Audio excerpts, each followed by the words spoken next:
Good evening, good evening, good evening. Well, I'm sitting in the truck because it's a little windy outside right now, but I'm actually out in the field out here by the sawmill.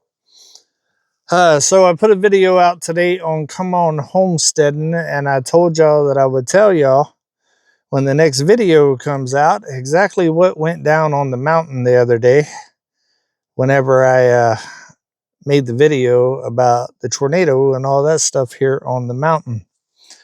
I couldn't quite tell you at the time because that video that went out today was not out yet. So y'all didn't even really know what's all been happening here on the mountain at the time. So today I'm going to go on and fill you in on what got messed up on the mountain. Still can't show it because I'm in the process of working on it and fixing it and all of that other stuff. And I am filming that for the main channel. But pretty much the patio well shed that you seen me move up to the mountain just a few days ago, that video was shot literally just a couple of days ago, got destroyed in the storm. It got flipped upside down, turned a few times, all of that. I think I can fix it. It is mangled pretty bad, but it's going to take a lot of work. And I'm going to have to build a floor, a base, and all of that, something square that I can kind of mount everything to and get it all squared back up. It's going to, well, it already had some damage, as y'all seen the front of it and stuff from the goats down there that the Drifting Dreamers had. Well, it's got a lot more damage now. I'm going to try to fix it the best that I can. It's not probably going to be pretty, but I should be able to make it to where it can still be used for a shed, still be able to be used for a saw shed, because that's what I brought it up to the mountain for, is to put by the sawmill and to be a sawyer shed, to be able to keep my chainsaws, mixed fuel, oils, extra blades, extra bars, chains, stuff like that, basic tools and stuff that I need for the sawmill and for the saws and all of that. So still should be able to use it for that. My plan is to build basically a big old pallet but with a lot closer gaps as like a floor for inside of it, and mount it to the top of that and put it on skids so I can hook some rings to it, little screw in rings on the skids, and then be able to pull it around with Uber.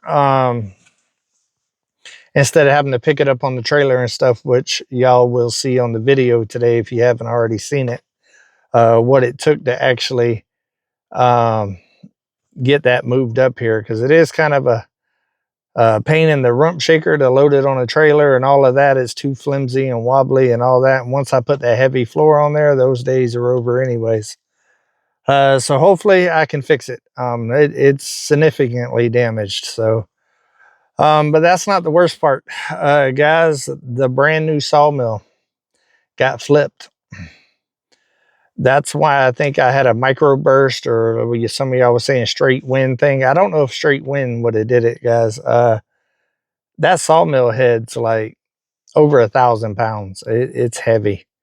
And it was flipped completely off the tracks, and there's damage to the sawmill, which is very unfortunate. The sawmill is brand new. I've literally cut in 3 logs with it to this point.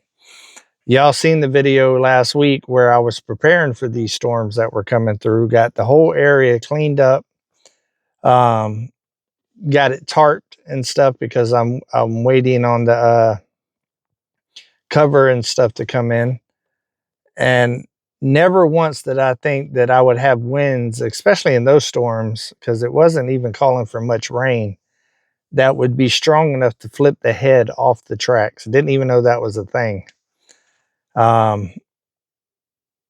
there's significant damage to the sawmill as well. I'm actually out here right now working on the sawmill.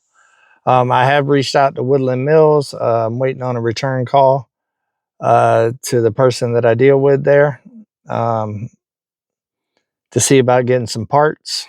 I'm trying to temporarily fix it for right now until I can get the new parts in. I believe I can, to where I can keep milling and keep moving forward and build that floor for that patio well shed that I need to do. I'll be filming all of it, guys, so y'all will be seeing all of this. I'm actually filming what I'm working on right now, fixing. I'm actually I gotta wait a little while for something to set up before I can move on to the next step. That's why I decided to go ahead and film for y'all. So I'm very upset, very disappointed. I've got a lot of money invested in this sawmill, guys, and to come out and to see it like that.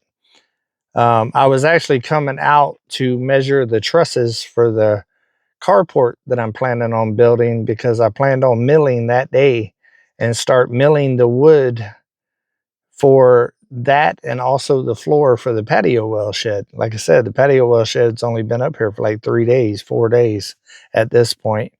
The plan was, after the rain, I was going to start milling everything that I need to build the carport, to get my truck out of the weather, and also to put a floor and something to mount that patio well shed to, where everything stays high and dry.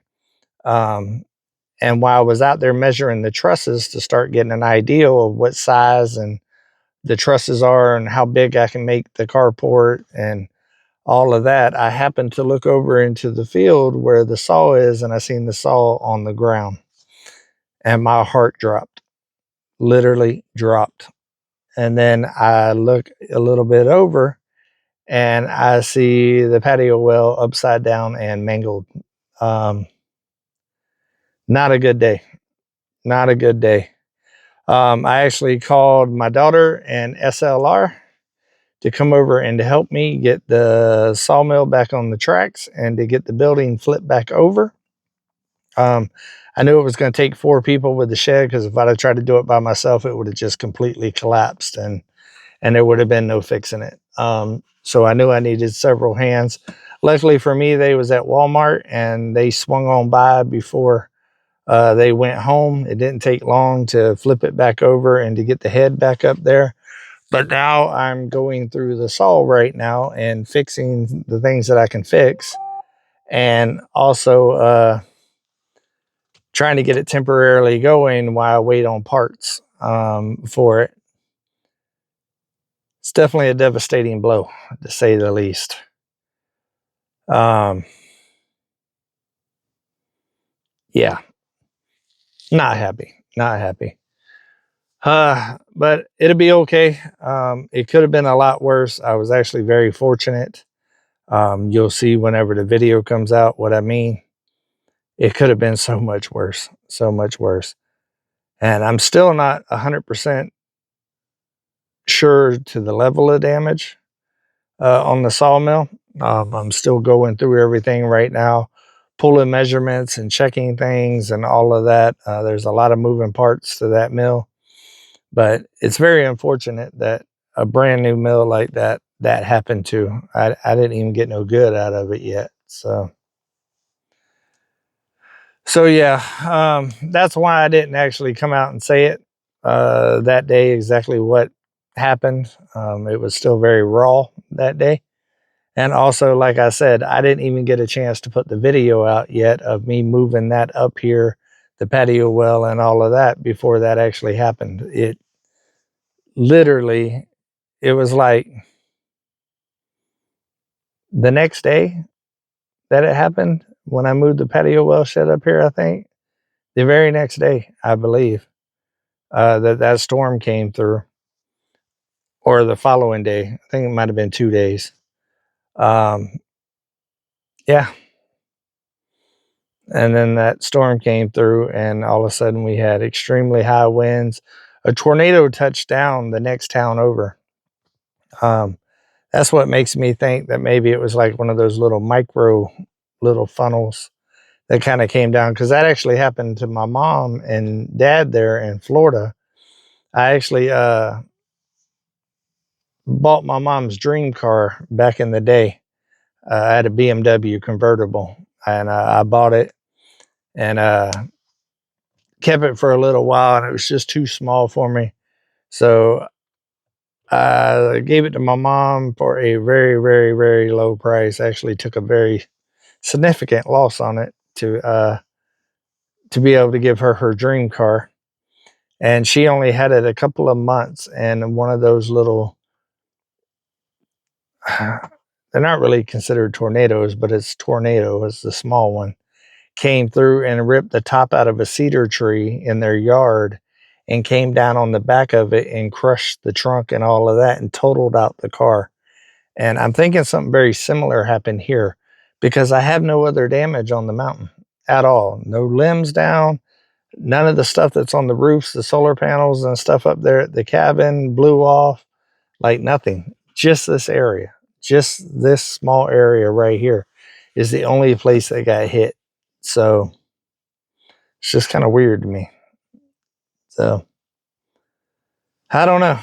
It's frustrating, frustrating. But it is what it is, guys. Like I said, I can let it get me down. I can, you know, have bad attitude about it and all that other stuff. That ain't going to fix none of the problem. You know, I'm a firm believer in that. Getting attitudes and mad about everything doesn't fix anything. All it does is cloud your brain where you can't come up with a logical solution to fix whatever problem's going on. So that's what I try to do. I try to stay even keel, level headed about everything. And that way I can, come up with a positive solution to fix a negative situation. So it's kind of where I'm at right now. I'm in the fixing stage. It's kind of messed my whole schedule up. I had a whole lot of stuff planned this week after the rain to really start moving towards, you know, the carport, getting the floor built in there and really start moving this process along and really start running this mill hard and start producing lumber and getting stuff drying for future build projects, because dry time was going to slow me up if I don't start producing wood on a regular basis. So it's kind of put me behind a little bit, but it is what it is. I'm going to just keep on keeping on and do what I can, fix this situation and move on and learn from it and keep it moving. I know one thing, as long as this mill's out here in the open like this for now on, if we're going to have high winds or storms roll through, I will be strapping the head down to the track in the future. Now that I know, until I can get that pole barn built and get everything mounted in a building setting. So anyways, be on the lookout for that. That video should come out Saturday, guys. Like I said, today I put a video out on Come On Homestead and go check that out. You'll see where I put the shed and where everything's located and where this actually got hit at. And make sure that you like, subscribe, and hit the notification bell to this channel. Also, Come On Homesteading and Cedar and Cross Homestead, my daughter's channel, because there's been a lot of moving and shaking going on down there as well. All right, guys, I love every single one of y'all. Hopefully y'all had a great day. Take another step closer to your goals. Do something nice for somebody, but keep it real. Come on.